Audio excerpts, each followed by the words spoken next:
You ask Tiger to solve. This deals with linear equations with one unknown. The final result is g equals 7. Let's solve it step by step. Group all g terms on the left side of the equation. Add g to both sides. Group like terms. Simplify the arithmetic.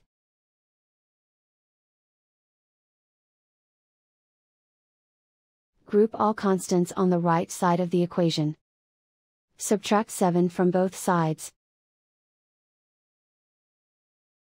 Simplify the arithmetic.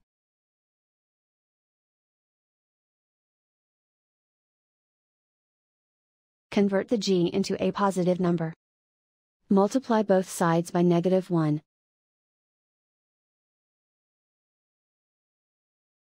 Remove the ones. Simplify the arithmetic.